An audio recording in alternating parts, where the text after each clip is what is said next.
दुर्गा मंदिर में नवरात्रि उत्सव की धूम थी। मंदिर में दर्शनों के लिए भक्तों की भीड़ लगी थी। मंदिर के पुजारी जी भक्तों के समक्ष मां दुर्गा के 9 रूपों का वर्णन कर रहे थे। देवी दुर्गा जो शक्ति का प्रतीक है, ममतामयी मां है। उन्हीं मां आदि शक्ति देवी दुर्गा के नवरात्रि व्रत और पूजा बहुत ही फलदायी है। नवरात्रि के दिनों में मां दुर्गा के नाम का जाप करने और मां दुर्गा के 9 रूपों की पूजा करने से मनुष्य के सारे पाप धुल जाते हैं, साथ ही जीवन के सारे दुख दूर हो जाते हैं। मां दुर्गा के नवरात्रि व्रत रखकर और उनकी पूजा करके मनुष्य जो भी मनोवांछित इच्छा रखकर अपनी झोली फैलाता है, मां दुर्गा उसकी झोली में खुशियां भर देती हैं। कहते हैं मां के द्वार से कोई भी भक्त खाली झोली वापस नहीं आता। मां दुर्गा अपने भक्तों की पुकार अवश्य सुनती हैं। दुष्टों का संहार करने तथा भक्तों का उद्धार करने के लिए मां दुर्गा ने 9 रूप धारण किए।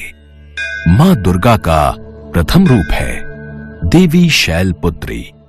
नवरात्रि के पहले दिन मां शैलपुत्री की पूजा की जाती है। शैलपुत्री माता सती को कहा जाता है, जो माता का पहला अवतार था। सती राजा दक्ष की कन्या थी। राजा दक्ष द्वारा महादेव के अपमान के कारण माता सती ने पिता द्वारा किए गए यज्ञ की अग्नि में कूदकर खुद को भस्म कर लिया था। फिर अगले जन्म में पर्वतराज हिमालय की पुत्री के रूप में जन्म लिया और शैलपुत्री के नाम से जानी गई। बोलो मां शैलपुत्री की जय। नवरात्रि के दूसरे दिन मां ब्रह्मचारिणी की पूजा होती है। कहा जाता है भगवान शिव को पति रूप में पाने के लिए जब देवी पार्वती ने कठोर तपस्या की, वर्षों तक कठिन उपवास रखे और कई हजार वर्षों तक निर्जल और निराहार रहकर तपस्या की, माता के इस कठोर तप के बाद ही माता पार्वती ने महादेव को पति के रूप में प्राप्त किया था। इस कारण उनका दूसरा नाम ब्रह्मचारिणी पड़ा। बोलो मां ब्रह्मचारिणी की जय। माता का तीसरा स्वरूप चंद्र घंटा के नाम से प्रसिद्ध है।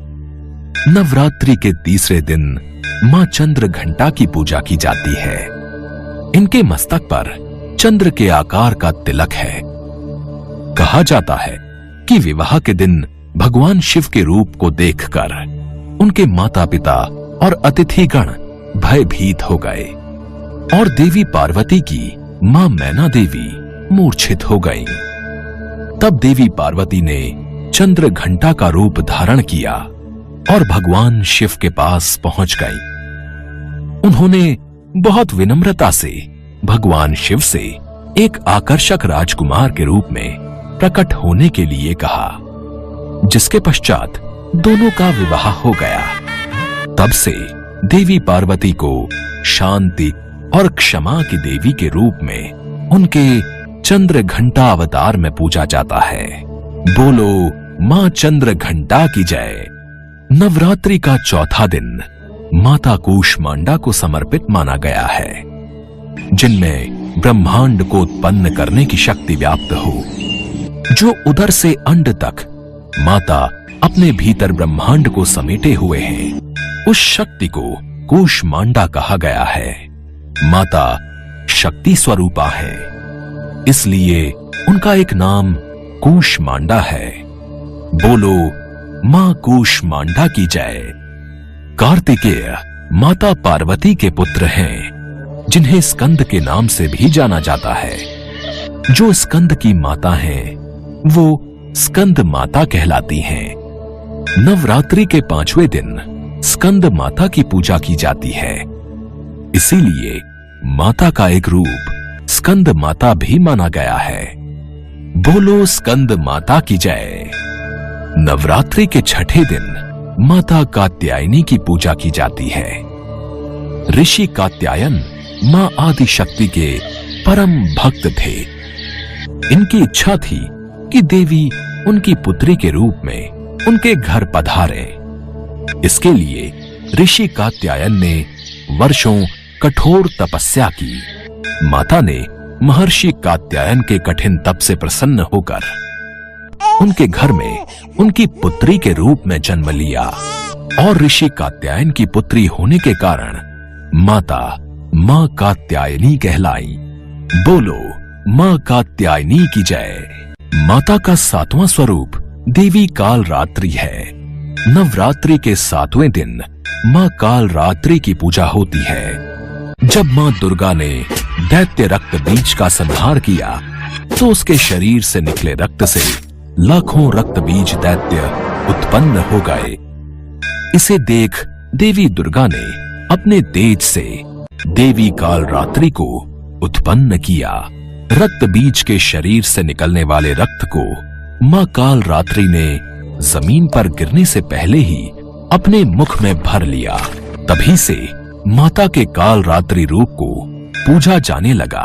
बोलो मां काल रात्रि की जय। माता का 8वां स्वरूप देवी महागौरी का है। नवरात्रि के 8वें दिन महागौरी की पूजा होती है। शिव को पाने के लिए जब माता पार्वती ने कठिन तप किया तो तप के प्रभाव से उनका रंग काला पड़ गया। तपस्या से प्रसन्न महादेव ने देवी पार्वती को पवित्र गंगा में स्नान करने के लिए कहा। गंगा के पवित्र जल से देवी पार्वती गौर वर्ण की हो गई। इस कारण माता का नाम महागौरी पड़ा। बोलो मां महागौरी की जय। नवरात्रि के 9वें दिन मां सिद्धिदात्री की पूजा होती है। मां दुर्गा का आखिरी स्वरूप मां सिद्धिदात्री है। ये मां दुर्गा की 9वीं शक्ति है। पुराणों के अनुसार भगवान भोलेनाथ ने भी सिद्धिदात्री की कृपा से ही समस्त सिद्धियों को प्राप्त किया था। इसी कारण वे जगत में अर्धनारीश्वर नाम से प्रसिद्ध हुए। मां सिद्धिदात्री की उपासना करने से भक्तों की सभी इच्छाएं पूर्ण होती हैं। इनकी पूजा करने से यश, धन और बल की प्राप्ति होती है। जो भी भक्त पूरे मन और श्रद्धा से मां सिद्धिदात्री की पूजा करते हैं उनके जीवन के सारे दुख दूर हो जाते हैं और अंत में मोक्ष की प्राप्ति होती है। बोलो मां सिद्धिदात्री की जय। भक्तों, आप सभी मां दुर्गा के 9 रूपों की पूजा करो। दुखियों की सहायता करो, गरीबों को दान पुण्य करो, सदैव सत्कर्म करो, कभी भी किसी से ईर्ष्या मत रखो, सदैव प्रेम से रहो और अच्छाई के मार्ग पर चलो, तो आप सब भक्तों को मां का आशीर्वाद अवश्य प्राप्त होगा। जय मां दुर्गा। सभी भक्तों ने भी पुजारी जी के साथ मां दुर्गा के नाम का जयकारा लगाया। मां दुर्गा के नाम के जयकारे से पूरा मंदिर गूंज उठा।